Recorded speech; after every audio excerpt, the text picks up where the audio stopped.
Sur Europe 1, la revue de presse internationale. Notre réseau de correspondants sur tous les continents, l'information telle qu'elle est vécue à l'étranger. Nous démarrons en Côte d'Ivoire avec François Hume. Bonjour François.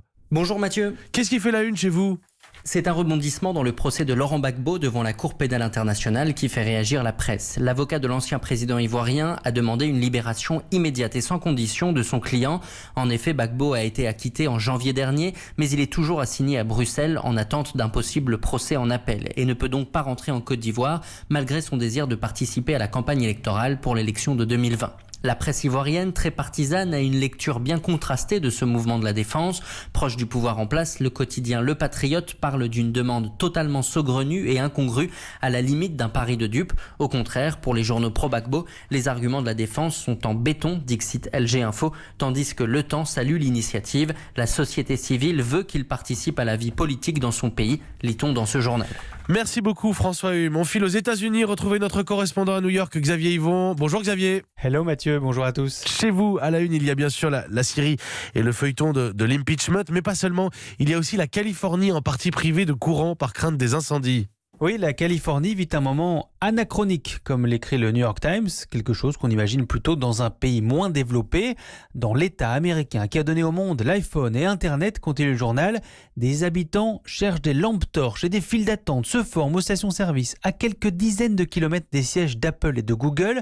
Dans la 5e économie du monde, 2 millions de personnes se retrouvent sans électricité. Et pourtant, il n'y a eu ni ouragan ni tremblement de terre en Californie.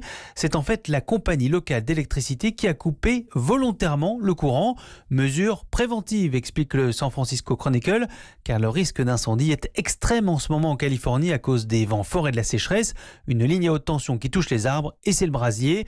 Les équipements défectueux de la compagnie PG&E ont déjà causé parmi les feux les plus destructeurs de Californie, rappelle le Los Angeles Times, notamment celui qui avait tué 85 personnes l'an dernier dans la ville de Paradise. Merci Xavier Yvon aux États-Unis. Éric Saget est en Équateur. Bonjour Éric. Bonjour Mathieu. De quoi est-ce qu'on parle en Équateur ?